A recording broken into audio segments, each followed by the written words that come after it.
Hi Stampers, this is Deborah Bergen with HeartfeltInspiration.com.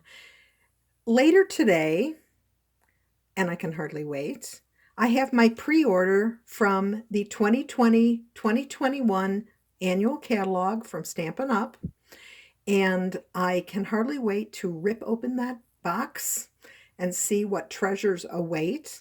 And also, by the way, I have some catalogs coming, which is a lucky thing because the catalog that came through the mail to me, as to all demonstrators, hasn't arrived yet, even though it seems like it's been in transit for, I don't know, I think since April 20th. But anyway, later today I get to hold it in my hand. So, knowing that I have some new die sets coming, I thought I would share with you, just really briefly, how I store my dies. And you may be interested in this or do it a different way, and that's good too. Okay, so I don't have new die sets. I've got current ones, and this one is Wild Rose. And the first thing that I do is put a sticker on the piece of paper that's in here with the quantity. So there are 8 dies in this set. Do you know where you get that information from except for counting them? It's all the way down here. And I hate to tell you this, but my aging eyes cannot read that. So I've got a nice big sticker up here that reminds me how many dies need to go back in there. I don't put it on the plastic because that's a good way to have it be pulled off or rolled off. So it's on the piece of paper. Secondly, on the flap of the folder, I have the name of the stamp or die set that I used my label maker to create. And that's because I alphabetize my dies when I store them.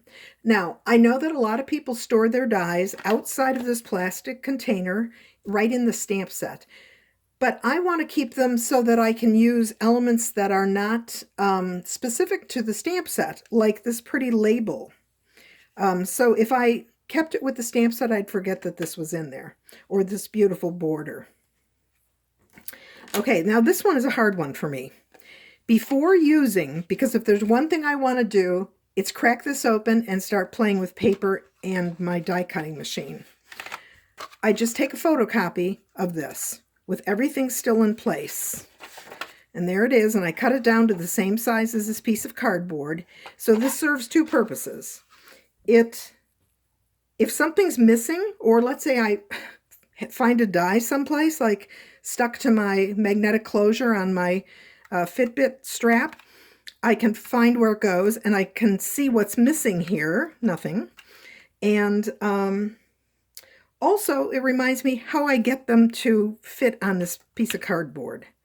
I've had dies that I don't know. I think they're put in here by the same people who fold up fitted sheets and put sewing patterns in an envelope. I don't know how they figure that out. But anyway, so that's what I do.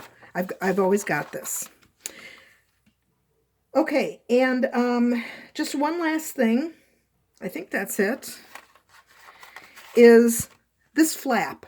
So when Stampin' Up! Started making their own dies, they changed the closure on this, and this sometimes catches on the die that's underneath. Sometimes not. I find it's easier if I bend this a little bit so that I have a place to scoot this in, but on a die set like Stitch So Sweetly, many times it catches on these. So if I were to do this, even if I bend this a little bit, it hooks on there. So, not a big deal. I simply store it this way.